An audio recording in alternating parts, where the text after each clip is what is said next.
Merhaba, bu videomuzda İnsan ve Hayat dergisindeki bir makaleyi kaynak alarak hazırladığımız Network Marketing adlı videoyu sizlerle paylaşıyoruz. Bu videoda network marketingin nasıl çalıştığı, bu sistemin fıkhen caiz olup olmadığı, helal mi, haram mı, nedenleriyle detaylıca inceleyeceğiz. Sisteme katılan kişilerin ne gibi avantajlar elde edebileceği ve sistemin dezavantajları hakkında bilgi vereceğiz. Umarım faydalı olur. İyi seyirler. Network marketing nedir? Katılımcının asıl gayesi ürün satın almak değil de kısa yoldan kâr etmek olduğu için sadece kamuflaj fonksiyonlu bir ürün muamelenin şer'an caizliği için yeterli olmaz. Çünkü bir işten maksat neyse hüküm ona göredir. Külli kaidesi bunu gerektirmektedir. Network marketing sistemi iç içe girmiş kumar ve hile halkalarından ibarettir. İslam'da herhangi bir malın mülkiyetinin bir zimmetten diğer zimmete intikali için akit, miras, hibe, iktisap ve buna benzer yollar vardır. Fakihler, şer'i delillerden hareketle mülkiyet nakledici akitlerin sahih olabilmesi için belli başlı şartlar tespit etmişlerdir. Bir akdin meşru olabilmesi için insanların mallarını haksız yollarla yemeye vesile olmaması, insanların bilgisizliklerini ve başka zaaflarını kullanarak onların tuzağa düşürülmemesi, akdin kumar, faiz ve fuhuş gibi şer-i şerifin yasakladığı şeylere müncer olmaması gerekir. Bunun sistemine, İslam hukukunun sabit kaideleri çerçevesinde baktığımızda ilk etapta sahih olabileceği gibi bir intiba oluşmaktadır. Çünkü ortada akdin mevzunu teşkil eden şer'an yasak olmayan bir ürün vardır. Ve ürün normal fiyatının çok üzerinde de olsa alıcı tarafından kabul edilmektedir. Bir kişinin herhangi bir malı normal fiyatının üzerinde bir fiyatla satın almasında bir mahzur yoktur. Bu sistemin Müslümanlar arasında yaygınlaşıp mahiyetinin tam deşifre edilmediği zamanlar itibariyle caiz olduğuna dair bir takım fetvalar da verilmesi belki bu yüzdendir. Ancak söz konusu sistemin gerçek mahiyeti tam olarak anlaşıldığında İslam hukukunun alışveriş akdinin meşruiyeti için gerekli gördüğü şartlar bulunmadığı gibi kesin olarak yasaklanan bir takım gayrimeşrulukları barındırdığı anlaşılmaktadır. Network marketing fıkhın sabit prensiplerine aykırıdır. İslam hukukunda akitler bir takım ihtiyaçları karşılamak için meşru kılınmıştır. Bu sebeple kullanılması meşru olan bir ürüne sahip olmak için yapılan bir akit ve pazarlamanın fıkhen caiz olduğu hakkında bir ihtilaf yoktur. Ancak network marketing sisteminin ağına düşen pazarlamacıların hemen hiçbirisinin asıl gayesi iktisadi ürüne sahip olmak değildir. Bilakis başka kişileri de sembolik olan ürünü fahiş fiyata satın almaya ikna ederek kendileri gibi ağa takılmalarını temin etmeye çalışmaktan ibarettir. Taraftarlar ne kadar aksini iddia etseler de bu sistemde iktisadi ürün sadece bir kamuflajdan ibarettir. Nitekim bu sistem, Amerika'da arada ürün olmadan yapılan saadet zinciri sisteminin yasaklanması üzerine hukuku arkadan dolanma amacıyla geliştirilmiştir. Network marketing yöntemiyle çalışan şirketlerin reklamlarına bakıldığında da asıl gayenin iktisadi ürün olmadığı son derece net bir şekilde görülebilir. Söz konusu ağa katılacak kişiler basit bir meblağ mukabilinde sisteme üye olarak aşırı kâr edecekleri vaadi ile tuzağa düşürülmektedir. Sistemin özü aldatma mantığıyla çalışmaktadır. Network marketing yönteminin akit sistemi temelde insanların çalışmadan fazla para kazanma zaafları üzerine kurulmuştur. Nitekim değişik isimler altında bu sistemle çalışan şirket sahipleri ve piramidin tepesine kurulmuş olanlar, çoğunlukla kazanamayan ama kazanma beklentisiyle sistemin ağına düşmüş olan aşağı derecedekilerin aleyhine aşırı kâr etmektedir. Piramidin alt kısımlarında yer alan üyeler ise öncelikle sisteme kaptırdıkları paralarını geri alabilmek, daha sonra da ikna ettikleri veya kandırdıkları kişiler vasıtasıyla daha çok kişinin sistemin ağına düşmesini temin etme mecburiyetinde kalmaktadır. Bu ise ne pahasına olursa olsun sırf para kazanma amacına yoğunlaşmış olan kişileri adeta sistemin kölesi haline getirmek ve başkalarının alın terinden rant sağlamaya çalışmak anlamına gelmektedir. Zira ağa katılanların tamamı ağa katılma amaçlarının gerçekleşebilmesinin başka kurbanların da aynı şekilde ikna edilmelerine ve ağa takılmalarına bağlı olduğunu bilmekte ve bu sebepler daha çok kişinin ağa takılmasını beklemektedirler.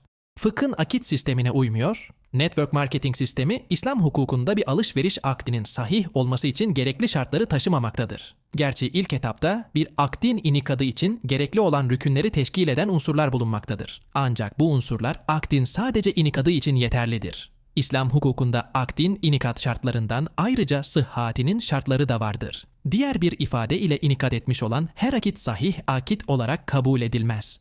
Akdin sıhhati için inikat şartlarının dışında başka şartlar da aranır. İşte bu açıdan baktığımızda network marketing sisteminin akdin sıhhat şartlarını taşımadığı görülmektedir. Şöyle ki, öncelikle bu sistemde bir takım belirsizlikler vardır. Çünkü network marketing sistemiyle çalışan şirketlerin asıl sahipleri, ne kadar kişi takıldığında ne kadar kazanacaklarını ama her halükarda mutlaka kazanacaklarını bildikleri halde pazarlamacılar için böyle bir garanti söz konusu değildir. Zira katılımcıların kâra geçebilmeleri için belli sayıda kişilerin sisteme dahil olmasını temin etmeleri gerekmektedir. Bunu başarıp başaramayacakları ise belirsizdir. Network marketing sistemi ne kadar devam ederse etsin, mutlaka bir sınırda duracak ve alt tabakadakiler mutlaka zarar edecektir. Bu ağa takılan kişi, kâr eden üst tabakada mı yoksa zarar eden alt tabakada mı olacağını bilmez.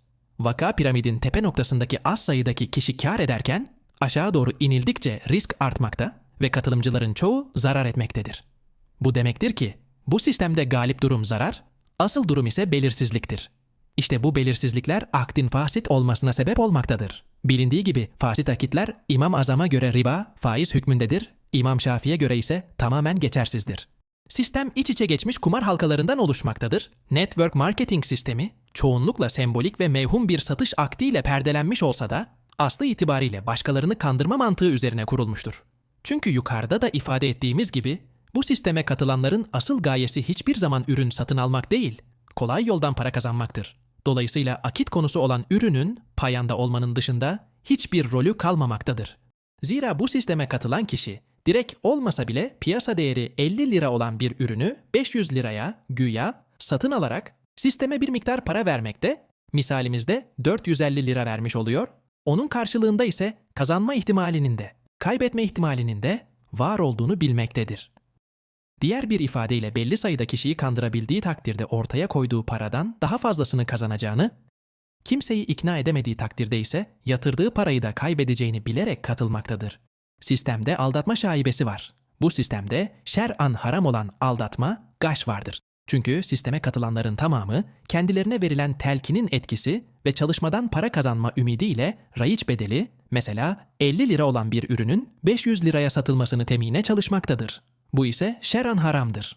Peygamber Efendimizin sallallahu aleyhi ve sellem bizi aldatan bizden değildir hadisi her ne gerekçeyle olursa olsun Müslümanları aldatmanın son derece tehlikeli olduğunu bildirmektedir. 4 maddede kazanç piramidi sistemi 1.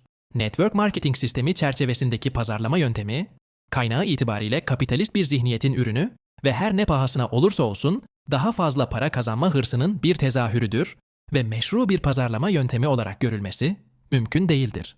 2. Network marketing olarak bilinen sistem şekli itibariyle ilk etapta ödüllü alışveriş akdi intibanı vermektedir.